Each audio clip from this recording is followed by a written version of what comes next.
Rubitana.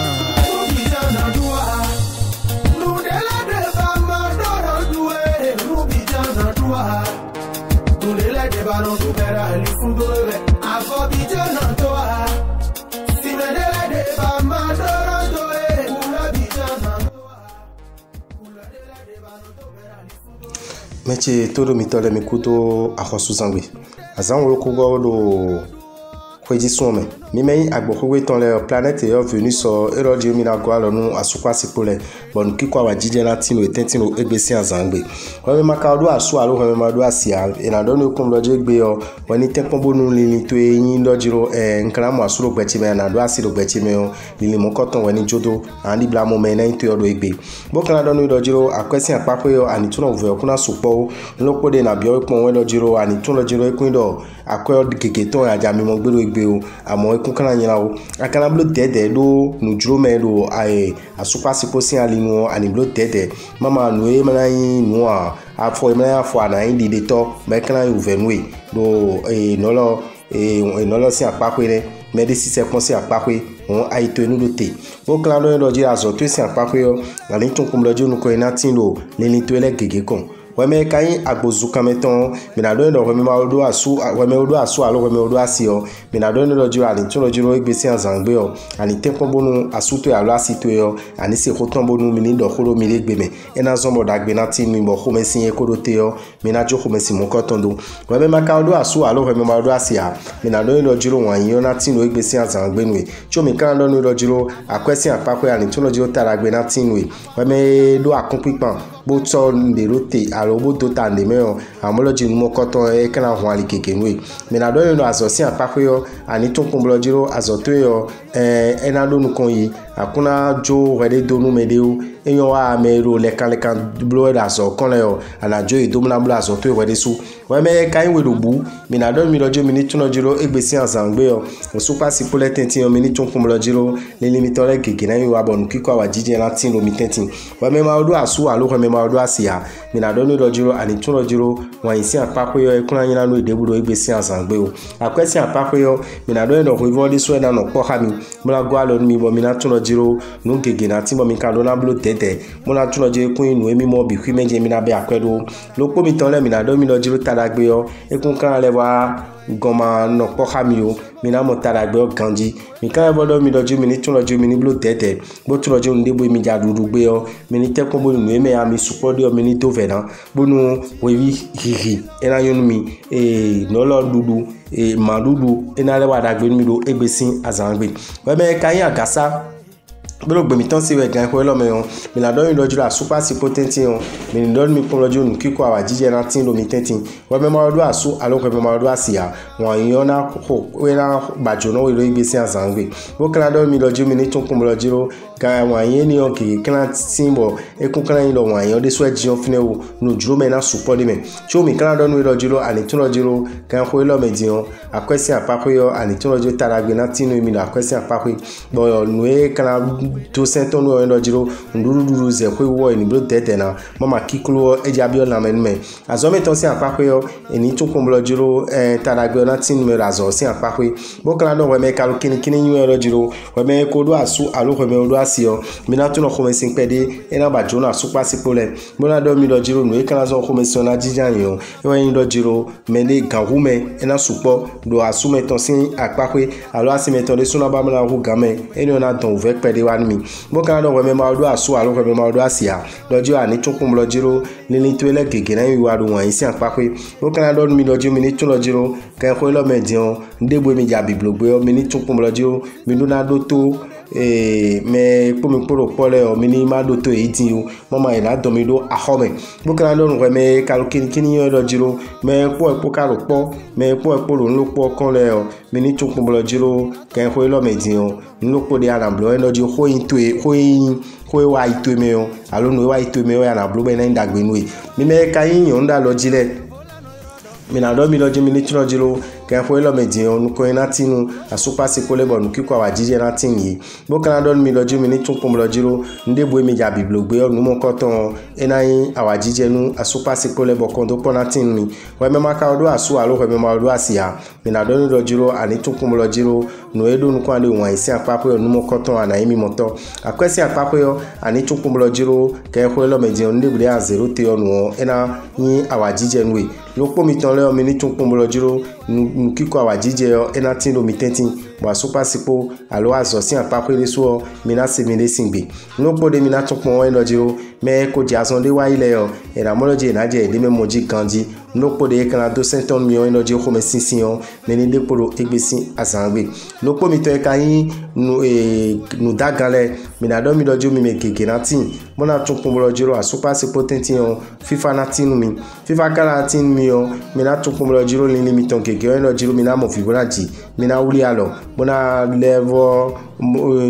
ton wa yen wa pe mi de bo kan don me ma do asu alo me ma do asia do planète yo revenu sur planète mon coton e lojiro e mi na go alo mi do taragbe si apapo bo taragbe ran no po khami sin zan je pada bo nu ko na tindo akweli ho mi lo po mi ton le mi na tun pom lojiro mi ni tun lojo gan ko lo me yo we vo de so e ro di lojiro e mi na go alo mi ba mi me de no lo de ko do akode do mi na kan bi akwe mi ton mon coton bo na mi monto mo ja mi na revo tun lojiro mi le babu ni le so akwe akweji mi yo mi le ko kanton e na pa mi lo egbesin azangbe we me kado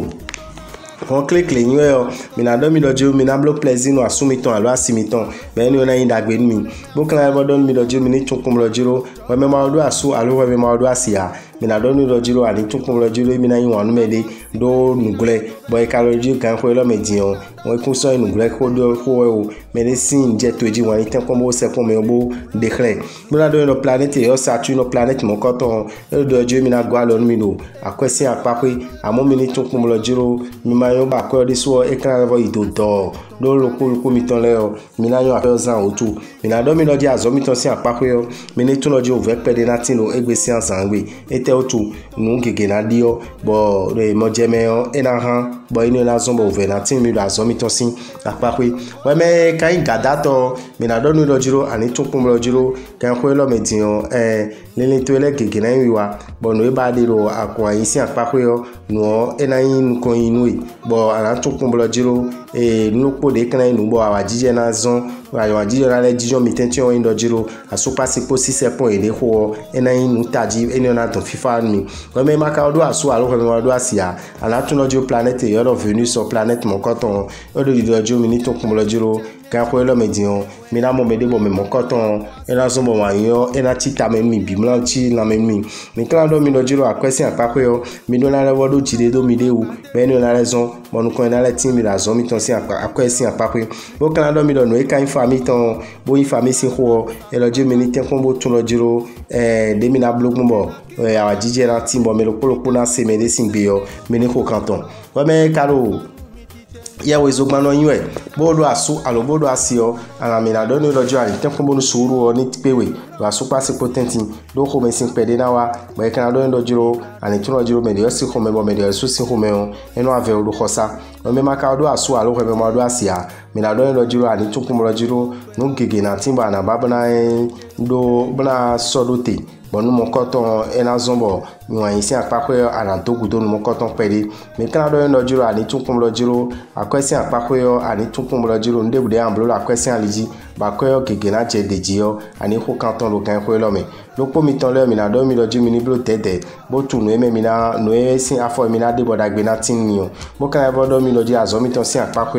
mi ni tun pom lojiro kan ko lo me jin nu ko na tin mi la zo si apapo amo mi ni tun pom lojiro de mi na blo mo azo na chite no mi o emi do na ko kanton we me karo verso yin we 50 do ko do mi de ne mi na do we me do asu alo we me do asio lojiro ani tun pom lojiro kan ko lo me jin o we po asu to po alo we po asu to po ko me sision e na di bla jijo ko mi ton sa bo kan do we me ma do asu alo we me ma do asia loji ani tun pom lojiro wan yin de so e na bajono mi do egbesi azangbe bo kan do mi lojiro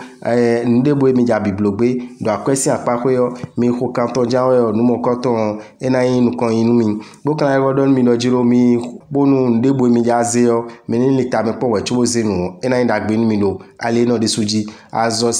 la mena no gansi apakwe yo me na do mi lo jiro mi na lo ganji la gbaza me hu meni tempo bonu gboje yo meni gboje pede bo kan e do mi lo jiro azo mi ton si apakwe yo nu ko ina tinu mi me verso le mi me kai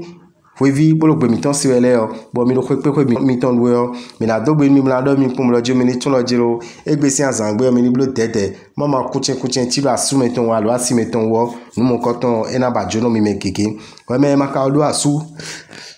alors me ma do asia mi na do ni lo jiro me ne asu no alo asinu yo me lo apato echu alo fide wo pon bo la do lo jiro apesi apapo yo ani tun pum lo jiro taragbe na tinu do egbe si azangbe bo mi na tun pum lo jiro ndebo mi je kaja biblogbe yo mini tuno jiro mi titelo mi de ujawe onu enado awajije mi ti o mi kan bodol mi loju mi ni tukun mo lojiro ndebude mi na blo do azosin apakwe yo no na do nkan ibo awajije nu kiko awajije na tin lopolopo mi ton le bola do mi pom loju mi me ro wevi yele yo mi na dogbe mi me wale wu mi ton sole bo tuno jiro dagbe na tin mi lo kwe yo me yo mi ti kwe idi o mi jesu mi na mo lojiro emi le ude bo wuli le mo koton enado onu kegero gbeze mi ton me da me ora bitan ndogbe lopolopo mi ton ma gbero to si fa ni kondo mi me biji bonu weekend e lo bibe din ni don awajije an lopolopo mi ton le numéro mi ton 94 46 15 75 era chen mi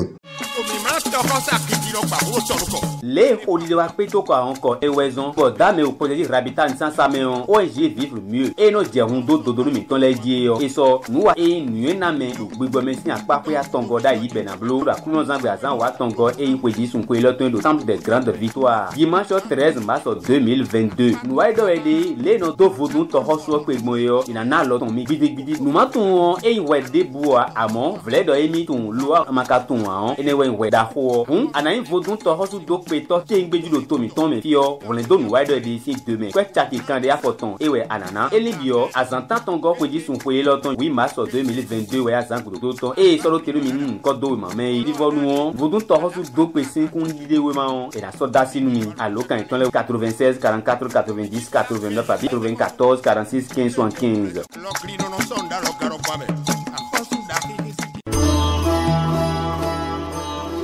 bedonu beluto si nuwa kengen de timbo da me upocheji rabitan soda ibona blo lobo nu di dagbe oton wo le samewe iso nuwa mon koton to nuwa lo pa ite kare beluto so ache da sini beto do gbigbo me zo wo to vi to sile won gan da se gbogbo ko nu yin kan la esi den yo ekoblo pe do poropo wo gbe pe nu wo go ene on ina do akuno sangbe azakwa ton kun we go we ji so afo ko kun we pe elo zanzan kan o di cheju dimanche 27 mars 2022 à 10h 10 minutes pour les basa daho e hall des arts do kuoto minano nwa mo koton si demain ko pon ko pon we milan wa bokado achenu we ma penpe unde papon me on adamo nuye zinzin amade je deji poropo wo belo koropodo tadagbe gbosan liji ye gbigbo mezo atodo poropo na do je ko nuwa amade je deji nuye zinzin o kogo ira na mi gbenegbe fonu ye mende de yin han sino han pato mana han vleto na do je ko nuwa mo koton alokan 94 46 15 75 abi 96 44 90 89